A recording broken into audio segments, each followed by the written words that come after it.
টাইটানিকের গল্প আমরা সবাই জানি। তৎকালীন সময়ের সবচেয়ে বড় মনুষ্য নির্মিত ভাসমান যান, যার প্রথম যাত্রায় উত্তর আটলান্টিক সাগরে এক বিশাল আইসবার্গের সাথে ধাক্কা লেগে ডুবে যায়। বিগত শতাব্দীর অন্যতম আলোচিত বিষয়, টাইটানিক ডুবি কি সত্যিই কোনো দুর্ঘটনা নাকি পরিকল্পিত এক অপরাধ, তা নিয়ে যথেষ্ট বিতর্ক রয়েছে প্রথম থেকেই।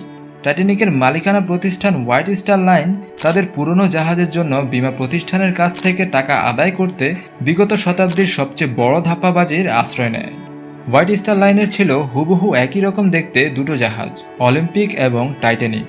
তারা টাইটানিকের নাম করে অলিম্পিক জাহাজটি আটলান্টিক সাগরে ইচ্ছাকৃতভাবেই ডুবিয়ে দিয়েছিল, আর তাই টাইটানিক জাহাজ কখনোই ডুবেনি, ডুবেছিল অলিম্পিক। এত বড় হাত সাফের কাজটি তারা কিভাবে করেছিল জানতে হলে ভিডিওটি শেষ পর্যন্ত দেখতে হবে। ভিডিওটি শুরু করার আগে স্ক্র্যাপ বুক বাংলা সাবস্ক্রাইব করুন এবং বেল আইকনটিতে ক্লিক করুন। তো স্বাগতম আপনাদের স্ক্র্যাপ বুক বাংলার আরও একটি নতুন পর্বে। টাইটানিকের মালিকানা প্রতিষ্ঠান হোয়াইট স্টার লাইন 1907 সালে 3টি বিলাসবহুল সুপার লাইনার নির্মাণের পরিকল্পনা করে। পরিকল্পনা অনুযায়ী প্রথমে নির্মাণ করা হয় অলিম্পিক, এরপর টাইটানিক এবং সবশেষে ব্রিটানিক। 1911 সালের 14 জুন অলিম্পিক তার প্রথম যাত্রা করে। একই বছরের 20 সেপ্টেম্বর অলিম্পিক তার পঞ্চম যাত্রায় ব্রিটিশ যুদ্ধজাহাজ HMS হকের সাথে ধাক্কা লেগে অলিম্পিকের নিচের দিকে দুটি বিশাল ছিদ্র হয়ে যায়। তখন হোয়াইট স্টার লাইন অলিম্পিক মেরামতের জন্য বীমা কোম্পানির কাছ থেকে বীমার টাকা দাবি করে, কিন্তু অলিম্পিকের এই দুর্ঘটনার কারণে অলিম্পিককে বীমার অযোগ্য ঘোষণা করে বীমা কোম্পানি টাকা দিতে অস্বীকৃতি জানায়। অন্যদিকে আরেকটি বিশাল জাহাজ নির্মাণাধীন থাকায় হোয়াইট স্টার লাইন ছিল দেউলিয়া হবার পথে। তাদের বিলাসবহুল টাইটানিক নির্মাণের জন্য বিনিয়োগ করেন তৎকালীন আমেরিকার কুখ্যাত বিনিয়োগকারী জেপি মর্গান। এদিকে হোয়াইট স্টার লাইনের মালিক ব্রুস ইজমেয়ার ছিল অত্যন্ত কঠোর ও কূট ব্যবসায়ী। তারা দুজনেই বীমা জালিয়াতি করার পরিকল্পনা শুরু করে। ক্ষতিগ্রস্ত জাহাজ অলিম্পিকের জন্য টাকা না দিলেও নতুন জাহাজ টাইটানিক ডুবে গেলে বীমা কোম্পানি সম্পূর্ণ টাকা দিতে বাধ্য। তখনই তারা চিন্তা করে, যদি অলিম্পিক জাহাজের নাম বদলে টাইটানিক রাখা হয় আর টাইটানিক নামধারী পুরনো জাহাজটি ডুবিয়ে দেওয়া হয়, তাহলে তারা বীমার পুরো টাকাটা পেয়ে যাবে। দুই ধূর্ত ব্যবসায়ী এই সুযোগটির পুরোপুরি সদ্ব্যবহার করে। দুর্ঘটনায় ক্ষতিগ্রস্ত অলিম্পিককে সাউথহ্যাম্পটন বন্দরে কোনো রকমের চলার উপযোগী করে এর পূর্ণাঙ্গ মেরামতের জন্য বেলফাস্টে নিয়ে আসা হয়। তখন বেলফাস্টে টাইটানিকের নির্মাণ কাজও প্রায় শেষ। অলিম্পিক আর টাইটানিক ভেতর বাহির সব দিক থেকে দেখতে হুবহু একই রকম। পাশাপাশি রাখা অবস্থায় সাধারণ লোকের পক্ষে কিছুতেই বলা সম্ভব না কোনটা অলিম্পিক আর কোনটা টাইটানিক। 1912 সালের মার্চের প্রথম সপ্তাহে টাইটানিক ও অলিম্পিক শেষবারের মতো পাশাপাশি রাখা হয়, আর সেই সুযোগেই ঘটে পৃথিবীর ইতিহাসে সবচেয়ে বড় হাত সাফের কাজটি। আয়তনে প্রায় 3টি ফুটবল মাঠের চেয়ে বড় দুটি জাহাজকে বদলে ফেলা হয় মাত্র এক রাতের ব্যবধানে। হোয়াইট স্টার লাইন দাবি করে 1912 সালের মার্চের 7 তারিখে অলিম্পিক মেরামতের কাজ শেষ করে বেলফাস্ট ত্যাগ করে, কিন্তু এটি মূলত নতুন জাহাজ টাইটানিক, যা পুরনো জাহাজ অলিম্পিকের নাম ধারণ করে বন্দর থেকে বেরিয়ে আসে। তার ঠিক 3 সপ্তাহ পরে পুরনো জাহাজ অলিম্পিক নতুন টাইটানিক নাম ধারণ করে এর প্রথম যাত্রার প্রস্তুতি নেয়। এই মুহূর্ত থেকে বর্ণনার খাতিরে যতবারই টাইটানিকের কথা বলা হবে ততবারই ধরে নিতে হবে সেটি মূলত পুরনো জাহাজ অলিম্পিক। টাইটানিকের প্রথম যাত্রার জন্য বেলফাস্ট থেকে সাউথহ্যাম্পটন বন্দরে নিয়ে আসার পর টাইটানিকের বহু কর্মী কাজে ইস্তফা দিয়ে জাহাজ থেকে নেমে যায়। সে সময় ব্রিটেনে চলছিল জাতীয় কয়লা ধর্মঘট। কয়লা ধর্মঘটের কারণে বহু জাহাজ বন্দরে আটকে ছিল। হাজার হাজার নাবিকেরা তখন কোনো কাজ পাচ্ছিল না। সেই আকালের সময়ও টাইটানিকের কর্মীরা কেন চাকরি ছেড়ে চলে গেল? কারণ তারা জানতে পেরেছিল আর কয়েকদিনের মধ্যেই জাহাজটিকে ডুবিয়ে দেওয়া হবে। আরও সন্দেহের বিষয় হলো, যাত্রা শুরু করার ঠিক আগ মুহূর্তে জাহাজের মালিক জেপি মর্গান সহ টাইটানিকের 55 জন প্রথম শ্রেণীর যাত্রী তাদের যাত্রা বাতিল করে। অথচ টাইটানিক তৈরির সময় জেপি মর্গান নিজেই জনসম্মুখে ঘোষণা করেছিলেন টাইটানিকের প্রথম যাত্রায় সে অবশ্যই সফর করবে।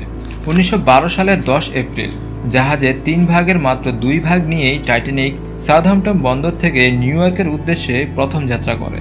যে জাহাজের প্রথম যাত্রায় ভ্রমণ করতে পারাটা এক আভিজাত্যের বিষয় ছিল, হঠাৎ কি এমন ঘটল যে যাত্রীরা তাদের যাত্রা বাতিল করল?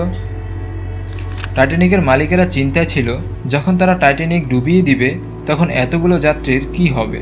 সেজন্য তারা একটি উদ্ধারকারী জাহাজ তৈরি রাখার পরিকল্পনা করে। জেপি মর্গানেরই আরেকটি পণ্যবাহী জাহাজ হলো SS ক্যালিফোর্নিয়া।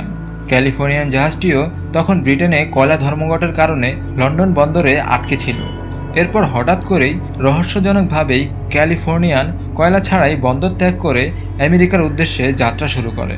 সেই মুহূর্তে ক্যালিফোর্নিয়ানে যে পরিমাণ কয়লা ছিল তা দিয়ে কিছুতেই আমেরিকায় পৌঁছানো সম্ভব ছিল না। তাছাড়া বন্দর ছাড়ার মুহূর্তে জাহাজটিতে মালামাল বা যাত্রী কোনো কিছুই ছিল না। পুরোপুরি ফাঁকা এই জাহাজটিতে তখন ছিল শুধুমাত্র 3000 কম্বল ও শীতবস্ত্র। টাইটানিক ডুবে গেলে একটি উদ্ধারকারী জাহাজে যা থাকা দরকার এবং যে পরিমাণ থাকা দরকার ঠিক তাই ছিল এই জাহাজটিতে। ক্যালিফোর্নিয়ান তার পূর্ণ গতিতে আটলান্টিকে ছুটতে থাকে এবং হঠাৎ করেই 14 এপ্রিল মাঝ সাগরে গিয়ে ক্যাপ্টেনের নির্দেশে জাহাজের ইঞ্জিন বন্ধ করে দেওয়া হয়। টাইটানিক যাত্রা শুরু করার পর একই পথ দিয়ে যাওয়া পূর্ববর্তী একাধিক জাহাজ টাইটানিককে সামনে থাকা আইসবার্গের সংকেত পাঠিয়েছিল, কিন্তু টাইটানিকের গতি তা সত্ত্বেও একটুও কমানো হয়নি। তাছাড়া আইসবার্গ সামনে পড়লে এমনকি রাতের বেলায়ও যে কোনো জাহাজের পর্যবেক্ষণ ডেক থেকে তা সহজেই দেখা যায়। অনেকেই মনে করেন টাইটানিক ইচ্ছাকৃতভাবেই আইসবার্গের দিকে এগিয়ে যাচ্ছিল।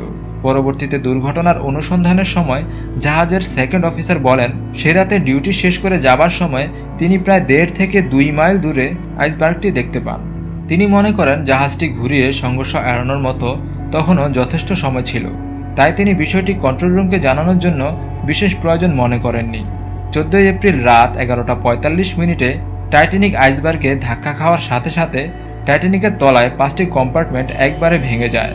হোয়াইট স্টার লাইনের পরিকল্পনা মতো টাইটানিকের ক্যাপ্টেন দুর্ঘটনার নাটক সাজাতে গিয়ে সত্যি এক ভয়াবহ দুর্ঘটনার শিকার হয়। অপরিকল্পিত এই দুর্ঘটনায় ক্যাপ্টেন হতবুদ্ধি হয়ে পড়েন। সাধারণত এই ধরনের আপৎকালীন পরিস্থিতিতে একটি জাহাজে যা যা করণীয় টাইটানিক তার কোনোটি গ্রহণ করেনি।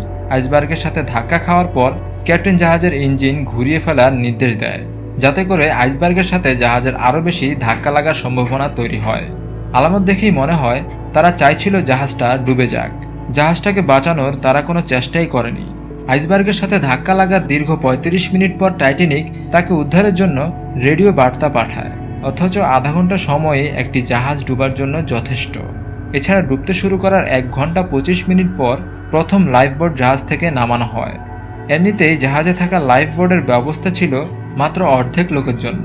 তারপরও যে কয়টি লাইফবোট ছাড়া হয়েছে তার অধিকাংশই পুরোপুরি ভর্তি না করে ছেড়ে দেওয়া হয়।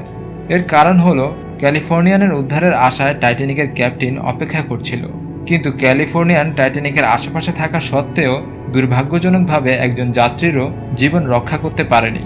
রাত 2টার মধ্যে পুরো জাহাজটি 2 ভাগ হয়ে পানির নিচে তলিয়ে যায়। সেই সাথে প্রায় 1,500 যাত্রীও ডুবে যায় আটলান্টিকের বরফ শীতল জলে। লাইফবোটে থাকা যাত্রীদের RMS কার্পাথিয়া জাহাজ এসে উদ্ধার করে পরদিন সকালবেলা। দুর্ঘটনার 1 মাস পর দুঃসহ স্মৃতি নিয়ে যেসব নাবিক ইংল্যান্ডে ফিরে আসে তাদের স্বজনদের সাথে প্রথমেই দেখা করতে না দিয়ে প্রায় 24 ঘন্টা এক প্রকার আটকে রাখা হয়। সে সময় হোয়াইট স্টার লাইনের উচ্চ পদস্থ কর্মকর্তারা জীবিত ফিরে আসা কর্মীদেরকে হুমকি দেয়, তারা টাইটানিক সম্পর্কে কোনো তথ্য প্রকাশ করলে তাদের পরিণতিও হবে জাহাজের মতোই ভয়াবহ।